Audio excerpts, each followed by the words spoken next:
Welcome to the Leaders in Payments podcast, where we talk to C-level leaders from across the payments landscape. We'll be discussing the products and services that impact the payment space today, as well as trends and predictions for the future of payments. We will also hear stories from our guests about their journeys to the top. We don't inform the business model. We don't push a direct customer interaction. We really want to see the maturation of the product and then provide a community platform in which those entrepreneurs can meet potentially customers, can meet other entrepreneurs, can meet investors, but it's not our primary focus. We think those efforts are well served by the Techstars of the world or YC or others.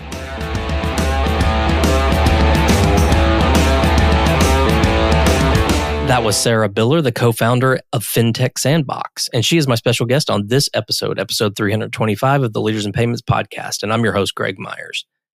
Fintech Sandbox is driving innovation by increasing data access to fintech startups around the world.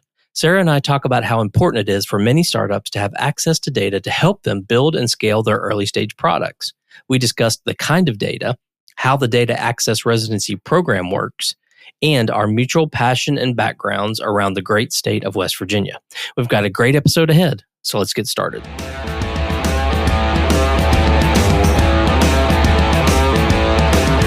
Hi, Sarah. Thank you for being here, and welcome to the Leaders in Payments podcast. Greg, what a delight to be with you today. Thank you. Absolutely. So let's go ahead and dive right in. If you don't mind, tell our audience a little bit about yourself, maybe where you grew up, where you went to school, where you currently live, a few things like that. Yeah, Greg, thank you.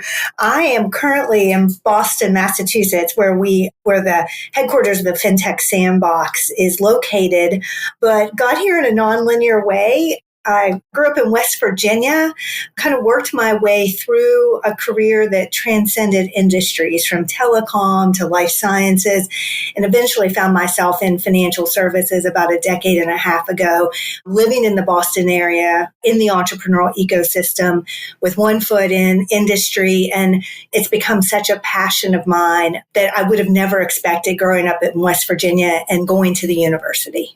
Yeah, and just for our audience to know, Sarah and I met at Fintech Meetup in Vegas earlier this year, and we both have a background with a history in West Virginia. That's where my parents and grandparents and all my history is, and I spent a lot of time there when I was very young. So Sarah and I ended up meeting in Vegas and talking a lot about our backgrounds in West Virginia, and finally, here we are a few months later, finally doing the podcast. So I just wanted to mention that.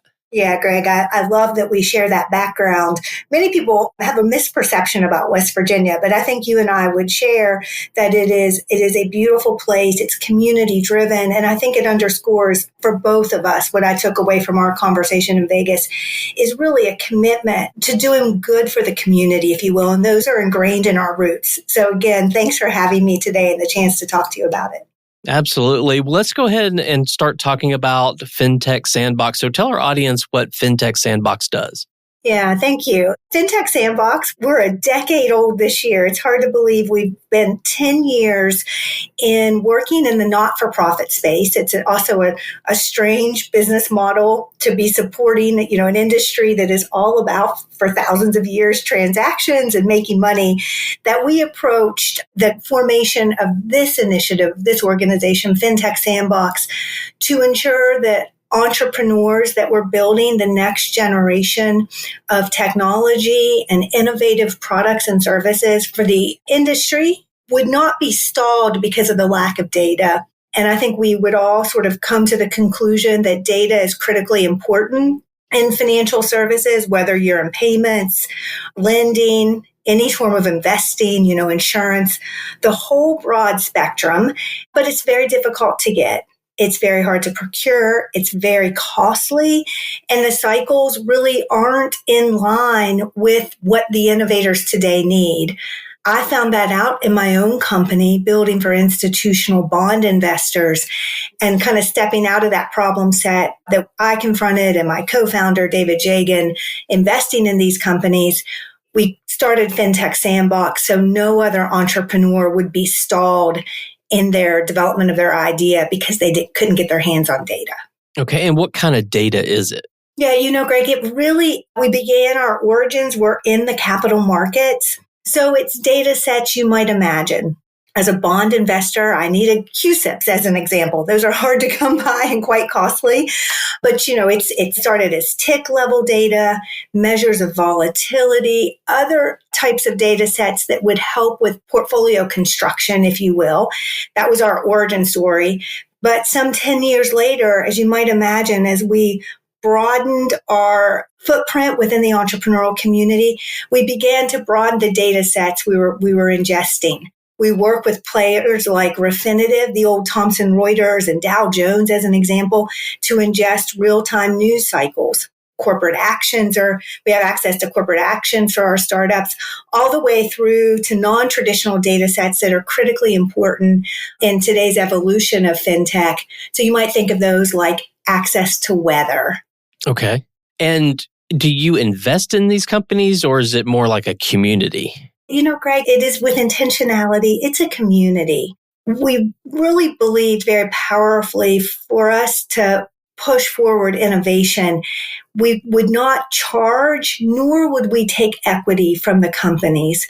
We would work collaboratively with large data partners and also with industry to help build that bridge between access to data, underwriting our very lean operations, and being able to serve what both of those organizations see as good partners, which are the entrepreneurs. So we don't take equity, nor do we charge for our services. What we do is we provide access to data through what we call a data access residency program. We're also not very creative, by the way. So if you hear that name, but we enable the entrepreneurs to partner with the data providers and get unlimited access to these data sets for free for 6 months. And at the 6-month window, ask them to lift up and directly work with the data partner if they're generating revenue to then transition to some cost model directly with the data partner. Okay, that makes sense. And what stage companies are you typically working with? We are typically very early in the stages of the company, or the companies are very early rather in their life cycle that we support them. We just by commitment to our partners, we don't want to work with entrepreneurs, or we don't work with entrepreneurs, I should say, that are revenue generating by and large, because they could afford the data. They could actually go out and do the procurement process. So we're really quite early in the life cycle. The entrepreneurs are past ideation stage. They have some form of analytics or data environment in which they can ingest the data, of course, but they're generally not at the point where they've actually got a product in the market where they're making lots of revenue. Okay, that makes perfect sense. So what would you say Differentiates Fintech Sandbox from sort of your competitors or others out there that are doing something similar? Yeah, I think the first thing, of course, is that our true north really is the data itself. Other organizations that maybe look like us, that are enabling organizations for entrepreneurs, would generally fall in the category of an accelerator. They're very time boxed. They're very focused on getting to market and getting to market in a way with your company that you can scale. We, on the other hand, really are supportive in the way that we don't inform the business model. We don't push a direct customer interaction. We really want to see the maturation of the product and then provide a community platform in which those entrepreneurs can meet potentially customers, can meet other entrepreneurs, can meet investors, but it's not our primary focus. We think those efforts are well served by the Techstars of the world or YC or others. Okay. And when you say that sort of community platform, do you have like meetings throughout the year that they attend, or how do you develop that sort of community that you're talking about? Yeah, Greg, that's such a good question. I hate to toot our horn a little bit here, but I guess since you asked, I can. We do these amazing demo days. We do tend to now do them online because we have a global footprint. Fintech Sandbox, though I mentioned I'm in Boston and we started here in Boston. I mean, today we serve entrepreneurs in Ghana and Kuwait, in the Eastern European arena, certainly all across North America. And so we really, the first thing we do to try to help our entrepreneurs get exposure are these demo days, and they're extremely well attended. We'll have 700, 800 registrants. So that's one aspect. And then we also, because we just really powerfully believe in connectivity, we also are the organization behind Boston Fintech Week, which was started in 2017. This is our 7th year. And because we're a not-for-profit, we get a chance to bring really spectacular speakers to the stage in Boston and again, have 3,000 to 4,000 registrants for that particular programmatic event that we host. And then we'll do things through the year. We'll do meetups. We'll do engagements around sort of receptions and other places across the country where we can actually use our platform to, again, help entrepreneurs advance in their own company building. Okay. And fintech is a broad term that could include a lot of different sort of subcategories. Are there areas within fintech that this is more like a natural fit for? Or because you mentioned lending and obviously payments, which we talk about a lot on this show, but obviously we talk about, the broader fintech a lot too. But are there subcategories within fintech that you focus more on or that naturally happen or not? It actually, and you know this, Greg, because you get a chance to talk to a lot of entrepreneurs. When fintech, at least in this decade of innovation, started, fintech was really squarely in the industry category of financial services.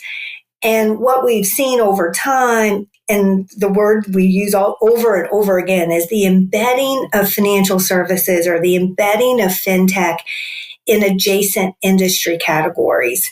So it's payments, but it's payments specifically in healthcare, right? It's payments, but specifically payments as it relates to the optimization of power when you're talking about electric vehicles or the electrification of some industry. So we most certainly are seeing the expansion where the industry, fintech used to be a vertical. Our entrepreneurs are looking horizontally, but always with that common thread that embedding of financial services in whatever industry category removes the friction in that transaction, improves the risk profile of that transaction. There's always that fundamental tenet of financial services that we know so well. It just happens that today we're able, because of the technology, to serve other industry categories. So yes, it's growing and expanding, and we're really excited when we see entrepreneurs doing new and differentiated things. Okay. Well, where do you see I typically ask this in the context of payments, but I think given your kind of broad view of financial technology, where do you see that heading, say, in the next 3 to 5 years? Yeah, I think Greg, one important aspect of fintech that can't be underestimated is the evolution of Web3 and how we are entering into a period of where you have the immersive activity between digital and physical applications. And so, the metaverse right now is not the favorite word here, but I do think we're quickly moving into an environment where the financial services and the digitization will blur those two dimensions. And we have to be ready for it. And I have a particular passion about identity and the role of identity, whether it's you and I as individuals, identity as it relates to knowing the application that you might be dealing with on the other side or the device. And that is ever more critical for fintech as it begins to more fully participate in these immersive digital and physical worlds.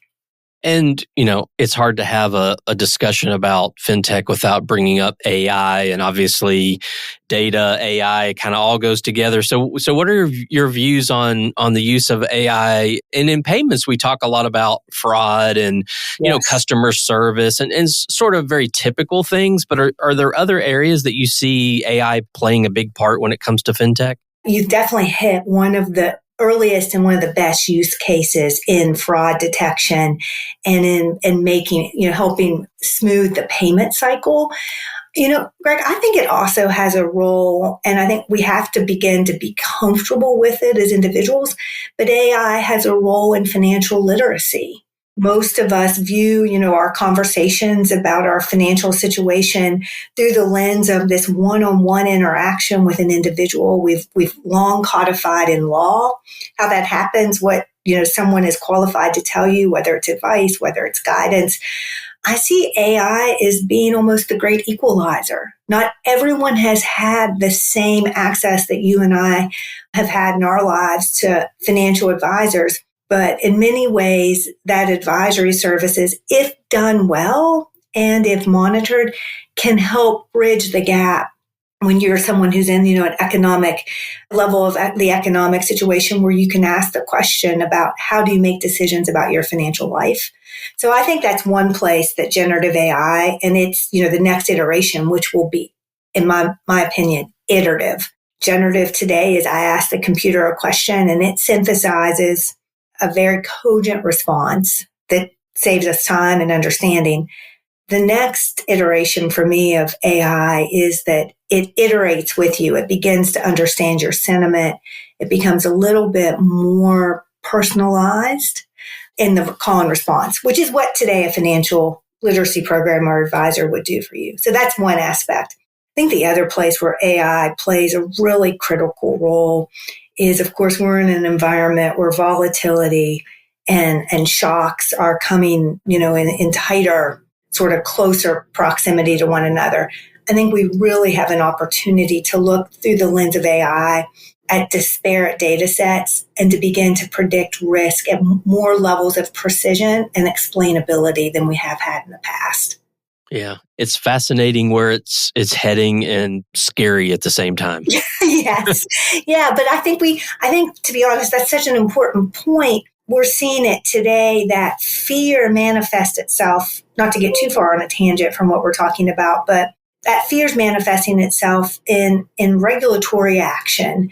That is, again, another perhaps challenging moment for this cycle of innovation because we don't understand completely, or we're maybe perhaps more correctly not taking the time to understand, not building the data infrastructure that allows us to have a great deal of confidence that the data that are feeding these models is not going to set us back, right? In whatever financial services area you're analyzing. And I think we all owe it to ourselves every day to get a little smarter about the application of AI and how we can think critically about it because it's here to stay. It's in every part of our life. Yeah, I think that's very good advice. I think we all need to do that. Well, let's switch gears a little bit and talk about you. So tell us about your journey, how you got to the point where you co-founded a company or the nonprofit, and maybe give us your background story. Yeah, Greg, it's not that exciting. You and I, we bonded quite well about West Virginia. It's very funny when you meet another West Virginian because it gives you, in some ways, when you're part of that world, it gives you such optimism. You almost never learn what you can't do when you're growing up in that environment. And so my career path has enabled me to continue that kind of childlike wonder I learned growing up in the mountains of West Virginia. It's quite nonlinear. I worked my way through the telecommunications space very early on when we were contemplating how do you actually do data packet switching over a hard line, not even over the mobile phones that we use today, but the precursor had a very intense and really, I'm grateful for it, experience in life sciences. One on the data and informatics side, where I was on the founding team of a company that really failed miserably at its efforts to improve the way that preclinical drug discovery works. But it taught me a lot of lessons about how data can be applied in another risky category, which is financial services. But I went from there on to a team founded by a brilliant scientific officer out of Vertex, where we worked together and have a drug in the market. And then finally got to what has become my true love and was my major in college, finance, to really think about how to develop applications and technologies where capital, and particularly the capital markets, can be a force for good. And along the way, I taught at Brandeis in their graduate school. I've co-founded an initiative with John Chambers in West Virginia about really rethinking how with capital and with attention, we can diversify and expand the economy in the Appalachian region into next generation industry. And then, of course, always fall back on my just super passion about fintech and enabling other entrepreneurs.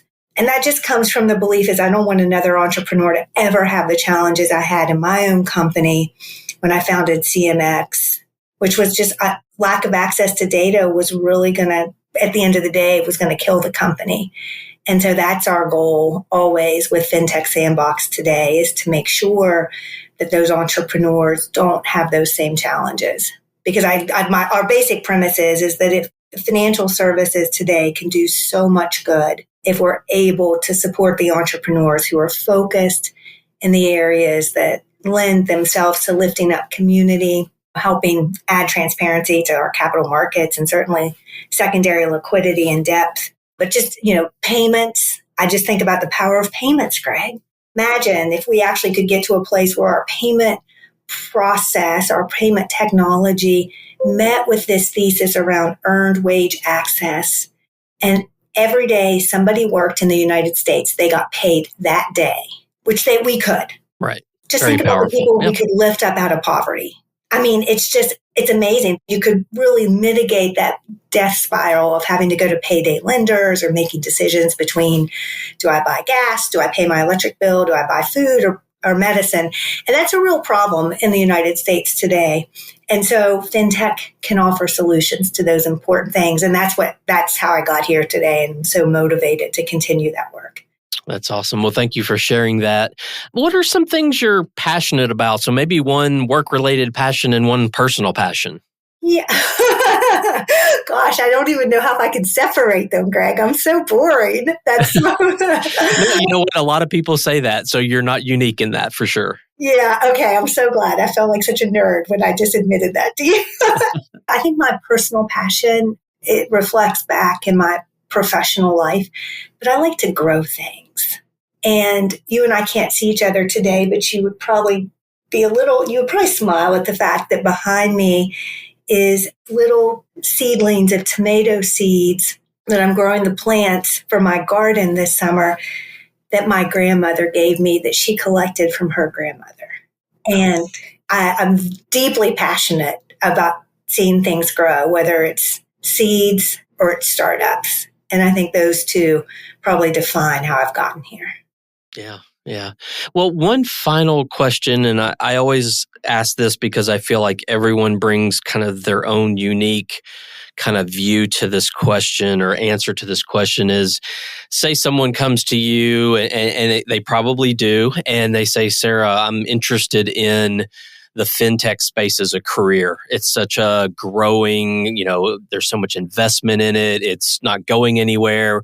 And fintech obviously is very broad. But if they come to you and say, Sarah, I'm interested, I graduate from West Virginia this year and I want to go into fintech, what would your advice be to them to help them to be successful in the fintech space? Yeah, I actually just had a chance to answer this question. And so I'm a firm believer financial services has often been frightening for individuals just starting out or even midway through their career because we have language choices that are not intuitive. And so it's a barrier to entry into traditional financial services. A good example in the fixed income space is a bond that's labeled rich is a bad thing. We might think it's a good thing, right? But it's really not. It's too expensive. So I like to remind people that today, financial services, you have to understand it. You have immense responsibility and regulatory requirements to build anything in fintech for financial services and make sure you master it, you understand it. But the other side of that coin, which is equally important, is the problems that fintech is solving today are so broad. Everybody has a place. No matter what your life experience or where you've come from, you have a role in the next generation of innovation in fintech.